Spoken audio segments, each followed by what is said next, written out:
মা, ও মা, এই দেখো ঈদের দিন আমার বাড়িতে নিমন্ত্রণ খেতে এসে আমার 3 বন্ধু আমাকে ঠকিয়ে চলে গেল। দেখো আমাদের কত বড় ক্ষতি করে ফেললো। আমাকে মাত্র 3 টাকা উপহার দিয়ে গেছে, আর তার বদলে 3 জন মিলে 3 কেজি চালের বিরিয়ানি খেয়ে পালিয়েছে। এবার কি হবে মা? এখন আর কেঁদে কি হবে? তুই শুধু শুধু চালাকি করতে গেলি কেন ওদের সাথে? দিদি, তোর অবস্থা দেখে আমার খুব হাসি পাচ্ছে। বেশি চালাকের গলায় দড়ি। লজ্জা থাকলে তুই আর কখনো কিপটেমি করবি না। তোর বন্ধুরা তোকে উচিত শাস্তি দিয়েছে। এই শুনে রিমা আরো বেশি করে কাঁদতে থাকে। আসলে আজ থেকে কয়েকদিন আগে রিমা যখন কলেজে যায় তখন, কিরে তোরা তো কেউ এখনো ঈদে আমাকে নিমন্ত্রণ করলি না, এবার আমাকে বাদ দিবি ভেবেছিস নাকি? আমাকে কিন্তু নেমন্তন্ন না করলেও আমি ঠিক তোদের 3 জনের বাড়িতে নিমন্ত্রণ খেতে চলে যাব। তুই চুপ কর, তুই যেমন কিপটে তেমনই চালাক। প্রত্যেক বছর ঈদে তুই আমাদের বাড়িতে গিয়ে বিরিয়ানি, পোলাও, সিমুই, পায়েস সবই খেয়ে আসিস, কিন্তু আজ পর্যন্ত কখনো আমরা তোর বাড়িতে নিমন্ত্রণ পেলাম না। তুই তো নিজের বাড়ির এক্স্যাক্ট অ্যাড্রেসও আমাদের বলতে চাস না। হ্যাঁ একদম, বাবলি ঠিকই বলেছে। তোর লজ্জা করে না? প্রত্যেক বছর ঈদে আমাদের বাড়িতে গিয়ে ভালো মন্দ গিলে আসিস। এবার আমরা 3 জন ঠিক করেছি তোর বাড়িতে ঈদের নিমন্ত্রণ খেতে যাব। একদম কিপটেমি করবি না বলে দিচ্ছি কিন্তু। বাবলি এবং চাঁদনির কথায় নেহাও সায় দেয়, যার ফলে রিমা পুরোপুরি ফেঁসে যায়। আসলে রিমা ভীষণই কিপটে প্রকৃতির মেয়ে ছিল। সে বন্ধুদের টাকা ঝেড়ে ঝেড়ে খাবার খেতে খুব পছন্দ করত, আর সুযোগ পেলেই যে কোনো উৎসবে অনুষ্ঠানে বন্ধুদের বাড়িতে নিমন্ত্রণ খেতে চলে যেত। কোথাও ফ্রিতে খাবার পেলে রিমা আবার কবজি ডুবিয়ে খাওয়া দাওয়া করত, কিন্তু সে নিজের বাড়িতে বন্ধুদের কখনোই নিমন্ত্রণ করতে চাইতো না। কিন্তু এবার ঈদের আগেই 3 বন্ধু জোর করে রিমার বাড়িতে ঈদের নিমন্ত্রণ খেতে যেতে চায়। আরে আমি কিপটেমি করতে যাব কেন? আমি মোটেও কিপটে নই। ঠিক আছে, এবার ঈদে তোরা আমার বাড়িতে নিমন্ত্রণ খেতে যাবি। হয়েছে? হ্যাপি এবার? বাবা, তুই যে এত তাড়াতাড়ি রাজি হয়ে যাবি আমরা তো ভাবতেই পারিনি। যাক বাবা, তোর একটু বুদ্ধি হয়েছে মনে হয়। আমরা ঈদের দিন সকাল 10টার মধ্যেই তোর বাড়িতে পৌঁছে যাব। সারাদিন তোদের বাড়িতেই খাওয়া দাওয়া করব, আর সন্ধ্যাবেলা বাড়ি চলে যাব। বন্ধুদের কথা শুনে সামনাসামনি রিমা হাসি মুখে কথা বললেও সে মনে মনে খুবই দুশ্চিন্তায় পড়ে। বাড়িতে গিয়ে রিমা তার বাবা মাকেও জানায় যে তার বন্ধুরা ঈদে নিমন্ত্রণ খেতে আসবে। রিমার বাবা খুশি হলেও রিমার মা মোটেই খুশি হতে পারে না, কারণ রিমার মা নাফিসা বেগমও মেয়ের মতোই হাড়কিপ্টে ছিল। তাই রিমা এবং তার মা দুজনেই খুবই দুশ্চিন্তা করতে থাকে। দেখতে দেখতে এভাবে ঈদ চলে আসে। সকাল 10টা বাজতে না বাজতেই রিমার বন্ধুরা তাকে ফোন করতে শুরু করে দেয়। কিরে, তুই তো বাড়ির অ্যাড্রেস এখনো বললি না। আমরা 3 জন বেরিয়ে গেছি, অ্যাড্রেসটা বল। দাঁড়া দাঁড়া, আমি হোয়াটসঅ্যাপে অ্যাড্রেস পাঠিয়ে দিচ্ছি, ওকে? তোরা তাড়াতাড়ি চলে আয়, আমি ওয়েট করছি কিন্তু। এই বলে রিমা ফোন কেটে দেয়, কিন্তু সে ইচ্ছা করে বন্ধুদের ভুল অ্যাড্রেস পাঠায়। সেই অ্যাড্রেস দেখে বাবলি, চাঁদনি এবং নেহা ভুল বাসে উঠে পড়ে। মা জানো, আমি একটা দারুণ বুদ্ধি খাটিয়েছি। আমার বন্ধুদের আমি ভুলভাল অ্যাড্রেস পাঠিয়ে দিয়েছি। ওরা আর আজকে কিছুতেই আমাদের বাড়িতে এসে পৌঁছাতে পারবে না। এই না হলে আমার মেয়ে, দারুণ বুদ্ধি খাটিয়েছিস। ওরা ফোন করলে আজকে আর ধরার দরকার নেই। হ্যাঁ মা, চলো এবার কোনো প্রতিবেশীর বাড়িতে গিয়ে বিনা নিমন্ত্রণে খেয়ে আসি। কিছু খাবারও চেয়ে আনবো। আমার বন্ধুরা যদি বাই চান্স বাড়িতে চলেও আসে, তাহলে প্রতিবেশীর বাড়ি থেকে নিয়ে আসা খাবারই ওদের খাইয়ে দেব। বাড়িতে দামি চাল দিয়ে রান্না করা বিরিয়ানি ওদের মোটেই খেতে দেব না। ঠিক বলেছিস, তোর বাবার জন্যই তো বিরিয়ানি রান্না করতে হলো। তোর বন্ধুদের পেট ভরে আবার খাওয়াতে বলেছে। তোর বাবা যে এত বোকা মানুষ, কি আর বলবো। ওই বিরিয়ানি আমরা ফ্রিজে রেখে 1 সপ্তাহ ধরে খাবো তাও ভালো, কিন্তু তোর বন্ধুদের বিরিয়ানি খাওয়াবো না। এই বলে তারা দুজনে প্রতিবেশীর বাড়িতে খেতে চলে যায়। কিন্তু যেহেতু তারা ভীষণই কিপটে, তাই প্রতিবেশীরা তাদের দেখে মোটেই খুশি হয় না। তবুও তারা রিমা এবং তার মাকে খাবার খাওয়ায়। কিন্তু খাওয়ার পর তারা কিছুটা খাবার প্রতিবেশীদের বাড়ি থেকে চেয়ে নিয়ে আসে। আমাদের প্রতিবেশীরাও না এখন খুব কিপটে হয়ে গেছে। দেখো মা, বাড়িতে নিয়ে আসার জন্য খাবার চেয়েছি, দেখো কেমন 1 বাটি সিমুই, 1 বাটি পায়েস আর মাত্র 4টে লুচি দিয়েছে। এই খাবারগুলো দিয়েই আজকে কিন্তু কাজ চালাতে হবে। এভাবেই দেখতে দেখতে প্রায় 1 ঘন্টা কেটে যায়। ওদিকে বাবলি, চাঁদনি এবং নেহা কিছুতেই রিমার বাড়িতে পৌঁছাতে পারে না। আমার মনে হচ্ছে রিমা ইচ্ছা করে আমাদের ভুল অ্যাড্রেস দিয়েছে, যাতে ওর বাড়িতে আমরা নেমন্তন্ন খেতে যেতে না পারি। মেয়েটা কিন্তু সত্যিই শুধরাবে না কখনো। যতই যাই হয়ে যাক, আজকে আমরা ওদের বাড়িতে নেমন্তন্ন খেয়েই যাব, না হলে ওর কখনো শিক্ষা হবে না। ও তো ফোনও ধরছে না। আচ্ছা বাবলি, রিমার বাবার নাম্বার আছে না তোর কাছে? রিমার বাবাকে ফোন করে সঠিক অ্যাড্রেসটা জেনে নেওয়া যাবে। কাকুকে ফোন কর, কাকু কিন্তু খুব ভালো। এই শুনে বাবলি তখনই রিমার বাবাকে ফোন করে। রিমার বাবা তখনই সঠিক অ্যাড্রেস বলে দিলে কিছুক্ষণের মধ্যেই 3 বান্ধবী রিমার বাড়িতে গিয়ে পৌঁছায়। কিন্তু হঠাৎই 3 বান্ধবীকে নিজের বাড়িতে দেখে রিমা খুবই ভয় পেয়ে যায়। কিরে, আমাদের দেখে ভয় পেয়ে গেলি নাকি? তুই তো ইচ্ছা করে ভুল অ্যাড্রেস দিয়েছিলি যাতে আমরা তোর বাড়িতে আসতে না পারি, কিন্তু আমরা তবুও তোর বাড়িতে চলে এলাম। না না, আমি ভুল অ্যাড্রেস দেবো কেন? কই দেখি তো ফোনটা একবার। এ বাবা, টাইপিং মিস্টেক হয়েছে জানিস। আমি তো তখন থেকে তোদের জন্য অপেক্ষা করছি। আমার মাও বারবার বলছে যে তোরা আসছিস না কেন। আয় আয়, তোরা বস। রিমার কথা শুনে 3 বন্ধু খুব ভালো মতোই বুঝতে পারে যে রিমা একেবারে ডাহা মিথ্যা কথা বলছে, কিন্তু তবুও তারা কিছু বলে না। এমনকি তারা লক্ষ্য করে রিমা এবং তার মা ঈদের দিনে নতুন পোশাক আশাক পরে না, তারা বাড়ির পুরানো রংচটা জামা পরে থাকে। দেখতে দেখতে এভাবে বেশ কিছুক্ষণ কেটে যায়। রিমা তার বন্ধুদের সঙ্গে আবোল তাবোল বকে বকে সময় কাটাতে থাকে, কিন্তু তখনও পর্যন্ত বন্ধুদের কিছু খাবার খেতে দেয় না। কিরে, তুই আজকে এত বকছিস কেন বলতো? আমাদের তো খিদে পেয়ে গেল, খেতে দে এবার। ও, খিদে পেয়েছে বলবি তো? দাঁড়া, আমি এখনই আনছি, তোরা একটু বস। এই বলে রিমা প্রতিবেশীদের বাড়ি থেকে চেয়ে নিয়ে আসা খাবারগুলো বন্ধুদের জন্য নিয়ে আসে, কিন্তু সেই অল্প পরিমাণ খাবার দেখে 3 বন্ধু খুবই অবাক হয়। কিরে, আমরা তো 3 জন আছি, 3 জনের জন্য এত কম খাবার এনেছিস কেন? আরে কম কোথায়, এখানে অনেক খাবার আছে, আমাদের 4 জনেরই হয়ে যাবে। আমিও তো তোদের জন্য না খেয়ে বসে আছি। দেখ, এখানে 4টে লুচি আছে, 4 জনের 4টে। আমার মা কত বড় বড় লুচি বানিয়েছে দেখ, একটা খেলেই তো পেট ভরে যাবে। সিমুই দিয়ে পায়েস দিয়ে লুচি খা, দারুণ লাগবে। এই লুচি দেখে তোর বড় মনে হচ্ছে? আমাদের বাড়িতে এর চেয়ে অনেক বড় বড় লুচি হয়। তুই তো আমাদের বাড়িতে অনেকবার নিমন্ত্রণ খেয়েছিস, তাই তুই ভালো জানবি। তাছাড়া আমি তো একাই 5-6টা লুচি খেয়ে নিই। রিমা, তুই তো লাস্ট ইয়ার ঈদে আমাদের বাড়িতে গিয়ে একাই 12টা লুচি খেয়েছিলি, আর আমাদের একটা করে লুচি দিতে তোর লজ্জা করছে না? না মানে, আমি তোদের আসলে বলতে চাইছিলাম না, তবুও বলছি। আসলে আমার মায়ের শরীরটা না খুব খারাপ। আমি তো ভেবেছিলাম তোদের বাড়িতে আসতে বারণই করে দেব, কিন্তু তারপর তোরা বলবি আমি কিপটেমি করছি, সেই জন্য আমি কিছু জানালাম না। আমার মা খুব অসুস্থ, তবুও আমার মা কষ্ট করে এই 4টে লুচি বানিয়েছে। এখন আমি মাকে কি করে বলি বলতো যে তোদের আরো লুচি লাগবে? এভাবে রিমা মিথ্যা কথা বলতে থাকে, কিন্তু তার বন্ধুরা সেটা খুব ভালো মতোই ধরতে পারে। আচ্ছা বাবা, ঠিক আছে, আর লুচি করতে হবে না, তুই বরং এবার বিরিয়ানি নিয়ে আয়। আমাদের ভীষণ খিদে পেয়ে যাচ্ছে, একটা লুচি খেয়ে তোর পেট ভরলেও আমাদের কিন্তু পেট ভরেনি। বিরিয়ানি? বিরিয়ানি কোথায় পাবো? বললাম না মায়ের শরীর খারাপ, মা কিছু রান্না করতেই পারেনি, শুধু তোরা আসবি বলে কষ্ট করে এগুলো রান্না করেছিল। যা, তাহলে আমাদের কি খাওয়াবি তুই?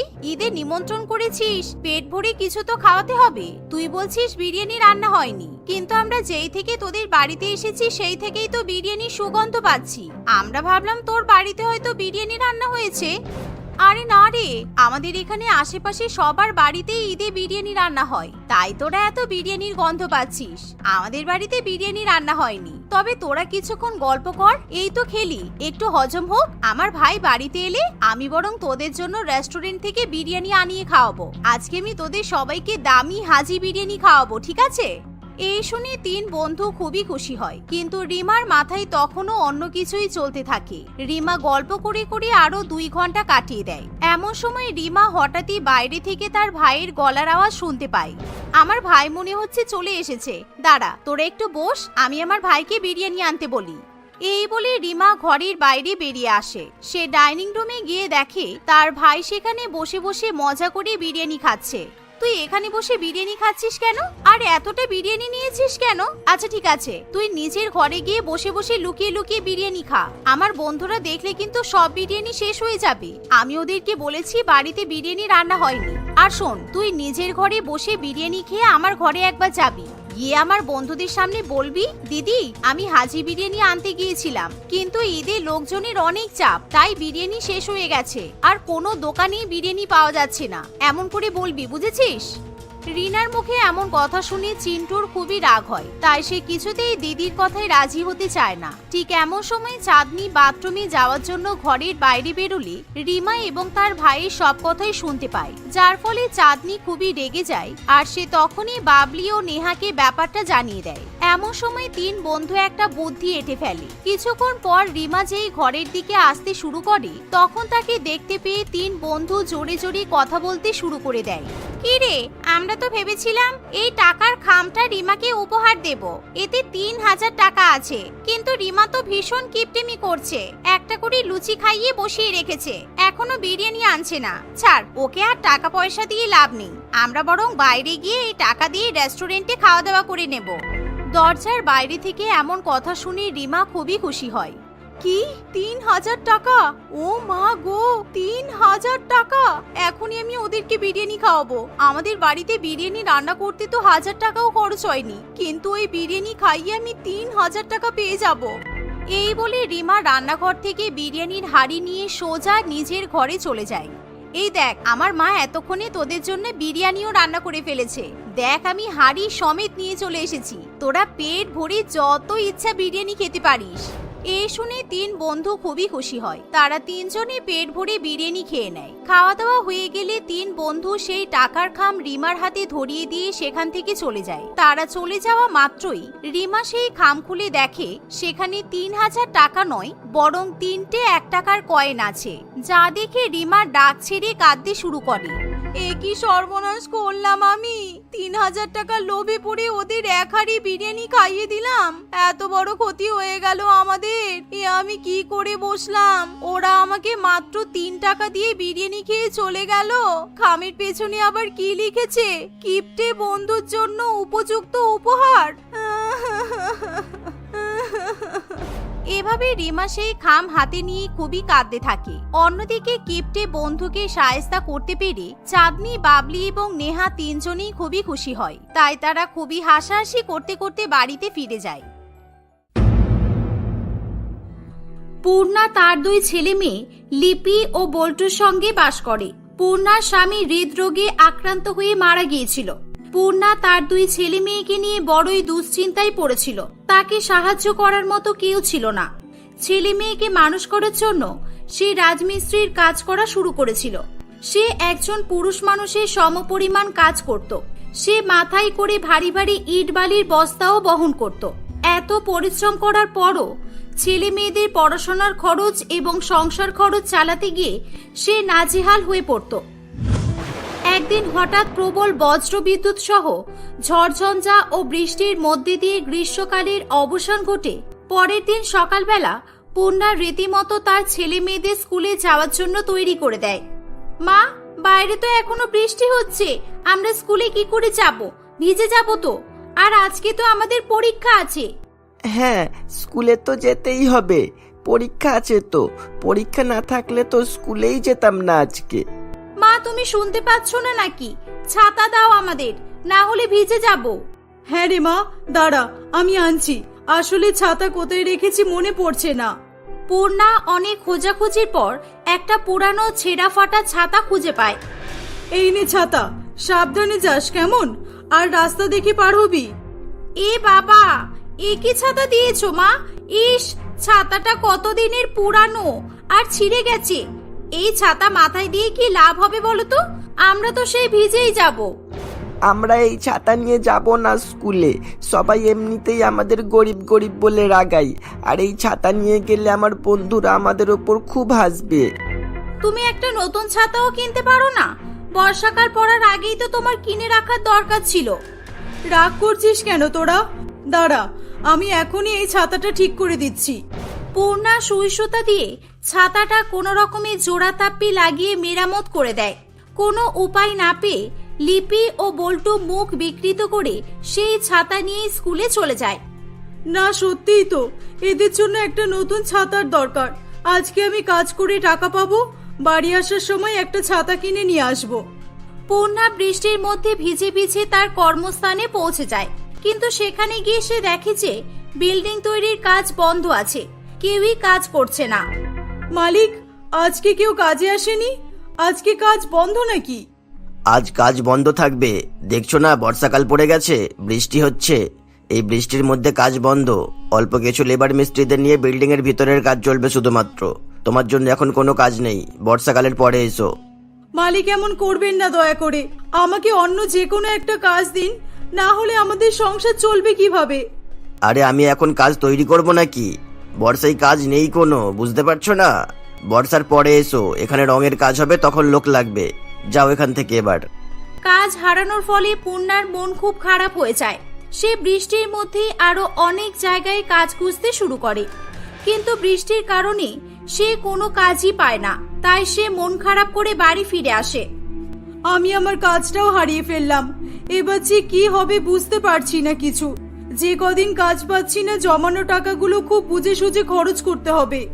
পূর্ণা তার আলমারি থেকে জমানো টাকা বের করে। বৃষ্টির জন্য বাজারঘাট যদি বন্ধ থাকে এই আশঙ্কা প্রকাশ করে পূর্ণা মুদিখানার দোকান থেকে প্রয়োজনীয় আনাজ কিনে নেয়, আর তার ছেলে মেয়েদের জন্য সে একটা কম দামি ছাতা কিনে নিয়ে আসে। লিপি ও বল্টুর আজকে লাস্ট পরীক্ষা ছিল। তারা দুজনে মজা করে বৃষ্টিতে ভিজতে ভিজতে বাড়ি ফিরে আসে। এ কি, তোরা ভিজে ভিজে বাড়ি এলি কেন? শরীর খারাপ করবে তো, তখন তো আরেক বিপদে পড়বো আমি। মা, তুমি তো সবসময় আমাদের নিয়ে বিপদেই পড়ো। কি হয়েছে, ভিজেছি তো। আর তাছাড়া ভিজের তো কারণও আছে, আমরা ইচ্ছে করে ভিজিনি। তোমার ওই ভাঙা পুরনো ছাতা দেখে আমার বন্ধুরা খুব হাসাহাসি করছিল, তাই জন্য ওই ছাতাটা আমরা ফেলে দিয়েছি আর ভিজে ভিজে বাড়ি এসেছি। হ্যাঁ, পুরানো ছাতা না ফেলা পর্যন্ত তো তুমি কিনেও দেবে না, সেটা আমরা জানি ভালো করেই। না রে বাবা, এমন বলিস না। তোদের মা তোদেরকে কখনোই কষ্টে দেখতে পারবে না। এই দেখ, আমি তোদের জন্য নতুন ছাতা কিনে এনেছি, দেখ। ইস, এই কম দামি একটা ছাতা কিনে তুমি কি মহান কাজ করে ফেলেছো, তাও আবার দুজনের জন্য একটাই ছাতা। আমরা যে স্কুলে পড়ি সেখানে সবাই দামি দামি রেনকোট পরে স্কুলে আসে, তুমি আমাদের জন্য রেনকোট কিনে দাও। রেনকোটের তো অনেক দাম রে মা, আর আজকে আমি আমার কাজটাও হারিয়ে ফেলেছি। তোরা তো জানিস আমার অবস্থা, একটু আমাকে বোঝ। আমি কাজ পেলে তোদের জন্য রেনকোট কিনে দেব, ততদিন এই ছাতাটা নিয়ে চালা না। ছাড় দিদি, মায়ের নাকি কান্না কোনোদিনও বন্ধ হবে না। আমরা এই গরিব ঘরে জন্ম নিয়েই ভুল করেছি। রেনকোটের আশা করে ভুল করিস না। একটা ভালো ছাতা জুটছে না, আর রেনকোট মা শুধু আশাই দিতে জানে আমাদের। পূর্ণা তার ছেলে মেয়েদের মুখে এরকম কথা শুনে খুব কষ্ট পায়। সে তার চোখের জল লুকানোর জন্য রান্নাঘরে চলে যায়। চোখের জল ফেলতে ফেলতে সে রান্না করতে থাকে। হে উপরওয়ালা, তুমি আমার ছেলে মেয়েদের বোঝার একটু ক্ষমতা দাও। এরা আমার কষ্ট কেন বোঝে না? কি হলো মা, আজকে তারিখে খাবার পাবো নাকি সেটাও পাবো না? দাঁড়া মা, এখনই আনছি। বাড়ি ছিলাম না তো, বৃষ্টিতে কাঠকুটো সব ভিজে গেছে, তাই রান্না করতে এত দেরি হলো। তোরা হাত ধুয়ে বস, আমি খাবার আনছি। বৃষ্টি আরো জোরে জোরে পড়তে শুরু করে। পরপর দুদিন ধরে প্রবল বৃষ্টি হতেই থাকে। পূর্ণা কাজের সন্ধান করতে কোথাও যেতেও পারে না। লিপি ও বল্টু স্কুল থেকে কিছুদিনের জন্য ছুটি দিয়েছিল। বৃষ্টি বন্ধ হওয়ার নাম করছে না। ঘরে যতটা চাল ডাল আছে, আনাজ আছে, কয়েকদিনই চলবে। চাল ডাল শেষ হয়ে গেলে আমি আর এক বিপদে পড়ব। হাতে একটাও টাকা নেই। এক কাজ করি, ওদের দুজনের মতোই রান্না করি। আমি 2-1 দিন না খেয়ে থাকি, তাহলে আরো কিছুদিন আনাজগুলো চলে যাবে। পূর্ণা এই ভেবে নিজে না খেয়ে তার ছেলে মেয়েদের জন্য পরিমাণ মতো রান্না করে তাদের খাইয়ে দেয়। খাবার খেয়ে লিপি ও বল্টু ঘুমিয়ে পড়ে। পূর্ণার নিচে মাদুর পেতে ঘুমাতে যাবে, তখনই সে দেখে যে তাদের বাড়ির চাল থেকে বৃষ্টির জল টপকে টপকে পড়তে শুরু করেছে। এ কি, জল পড়ছে তো, এবার কি হবে? এদের গায়ে জল পড়লে যে এরা ভিজে যাবে। হে উপরওয়ালা, রক্ষা করো তুমি। পূর্ণা তাড়াতাড়ি করে রান্নাঘর থেকে কয়েকটা পাত্র নিয়ে এসে ঘরে যেখানে যেখানে জল পড়ছিল সেখানে পাত্রগুলো রেখে দেয়। কিন্তু সে দেখে যে লিপি ও বল্টু যেখানে শুয়েছিল, অর্থাৎ খাটের উপরেও একটা জায়গা থেকে জল পড়ছে। পূর্ণা একটা পাত্র হাতে করে নিয়ে দাঁড়িয়ে পড়ে। রাত্রিবেলা এদের ঘুম ভেঙে গেলে এরা আবার আমাকে উল্টোপাল্টা কথা শোনাবে। যে করেই হোক, রাতটুকু কেটে যাক। লিপি ও বল্টু কিছুই জানতে পারে না। তারা সারা রাত বেশ ভালোভাবেই ঘুমায়, আর পূর্ণা সারা রাত ধরে বৃষ্টির জল থেকে তার ছেলে মেয়েদের রক্ষা করে। 2-1 দিন পর বৃষ্টি থামলে পূর্ণা এবার আর দিনমজুরের কাজ নয়, একটা বড়লোক বাড়িতে ধোয়া মোছার কাজ করা শুরু করেছিল, যাতে শীত গ্রীষ্ম বর্ষা কোনো কালেই সে কাজটি হারিয়ে না ফেলে। এভাবেই দেখতে দেখতে কয়েক বছর কেটে যায়। লিপি ও বল্টু স্কুল শেষ করে এখন কলেজে ভর্তি হয়েছিল। একদিন লিপি ও বল্টু কলেজে ছিল, তখন হঠাৎ করে খুব জোরে ঝড় বৃষ্টি শুরু হয়। ছেলে মেয়েগুলো এখনো বাড়ি এলো না, কোনো বিপদ আপদ হলো নাকি? যাই গিয়ে দেখে আসি। পূর্ণা তাদের কলেজের গেটের কাছে এসে রোহিত নামের একটি ছেলেকে জিজ্ঞাসা করে, বাবা, তুমি বল্টু আর লিপিকে চেনো? ওরা কলেজে আছে নাকি চলে গেছে তুমি জানো? ওরা তো এখনো ভেতরেই আছে, ওরা আমার ক্লাসেই পড়ে, আমি ওদের বন্ধু হই। কিন্তু আপনি কে? আমি ওদের মা, একটু ডেকে দাও না গো বাবা। আচ্ছা আপনি আসুন, আমি বলছি ওদের। রোহিত ভেতরে গিয়ে বল্টুকে বলে, এই বল্টু, একজন মহিলা ছেঁড়া ফাটা শাড়ি পরে এসেছে, বলছে তোর মা হয় নাকি? ওই যে এখানেই আসছে দেখ। কই না তো, কি যে বলিস না, এটা আমাদের মা নয় রে। একে দেখে তো রাস্তার কোনো ভিখারি মনে হচ্ছে, আমাদের দেখে মনে হয় আমরা এই মহিলার ছেলে মেয়ে। চল দিদি, ছাতা আছে না, ছাতা বের কর, বাড়ি চল। বল্টু ও লিপি তার মাকে পাত্তা না দিয়েই বাড়ি চলে আসে। পূর্ণাও তাদের পেছন পেছন ভিজতে ভিজতে বাড়ি আসে। মা, কি দরকার ছিল তোমার? হ্যাঁ, এইরকম অবস্থায় আমাদের কলেজে যাবার? তোমার জন্য আজকে তো আমাদের প্রেস্টিজটাই নষ্ট হয়ে যেত। হ্যাঁ একদম, আমরা এমন ভাবে থাকি যে আমাদের গরিব বলে কেউ মনেই করে না, কিন্তু তোমাকে দেখলে যে কেউ বুঝে যাবে যে তুমি গরিব। তুমি কেন গিয়েছিলে বলো তো? আমার কিন্তু খুব রাগ হচ্ছে মা। ঝড় বৃষ্টি হচ্ছিল বলে আমার খুব চিন্তা হচ্ছিল রে, তাই আমি ছুটে গিয়েছিলাম। উফ মা, আমরা আর বাচ্চা নই, বুঝেছো, যে তোমার এসব নাটক সহ্য করব। আমরা তো ছাতা রেনকোট নিয়েই গিয়েছিলাম, বাড়ি তো ফিরেই আসতাম। তোমার যাওয়ার কোনো দরকার ছিল না ওখানে। আর কোনোদিনও তুমি আমাদের কলেজে যাবে না বলে দিলাম। ও আচ্ছা, আমার জন্য তোদের খুব অসুবিধা হচ্ছে তাই না? আজকে আমার এই অবস্থা কেন একবারও ভেবে দেখেছিস তোরা? নিজে না খেয়ে তোদের খাইয়ে বড় করেছি, শীত গরম ঝড় বৃষ্টি তুফানেও তোদের জন্য পরিশ্রম করে টাকা রোজগার করেছি। তোদের জন্য দামি জামা জুতো কিনতে গিয়ে আমার নতুন শাড়ি কেনার টাকা থাকে না, আর এখন আমার জন্য তোদের। পূর্ণার কথা শুনেও এবং তাকে এভাবে কাঁদতে দেখেও তার ছেলে মেয়েদের কিছু যায় আসে না, তারা সেখান থেকে চলে যায়। কয়েকদিন কেটে যায়। একদিন, মা, আজকে আমাদের কলেজে ফেয়ারওয়েল আছে, আগেই বলে দিচ্ছে আসতে লেট হবে, কলেজে পৌঁছে যেও না যেন। এই বলে বল্টু ও লিপি বাড়ি থেকে বেরিয়ে পড়ে। সেদিন সকাল থেকে বৃষ্টি না পড়ায় তারা ছাতা কিংবা রেনকোট কিছুই নিয়ে যায় না। বিকেলের দিকে অনেক জোরে বৃষ্টি শুরু হয়। রাত 8টা বেজে যায়। লিপি ও বল্টু বাড়ি ফিরে না আসায় তার মা তাদের জন্য ছাতা আর রেনকোট নিয়ে কলেজে যায়। পূর্ণা দেখে যে কলেজ বন্ধ হয়ে যাওয়ায় কিছু ছেলে মেয়ে বাইরে কলেজের ছাউনিতেই দাঁড়িয়ে আছে। লিপি, বল্টু, এই নে বাবা। লিপি, ছাতাটা নে।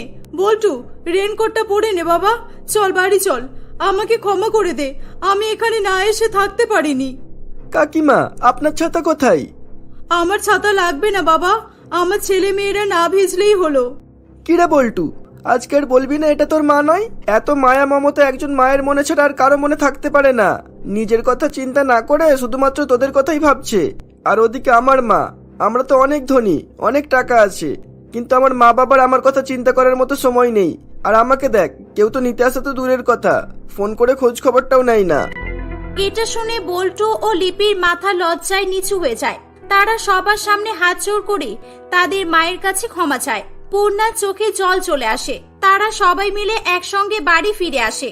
সেদিন থেকে লিপি আর বল্টু তাদের মায়ের সঙ্গে খারাপ ব্যবহার করা ছেড়ে দেয়। তাদের জীবনে তাদের মায়ের অবদান যে কতখানি সেটা তারা বুঝতে সক্ষম হয়েছিল।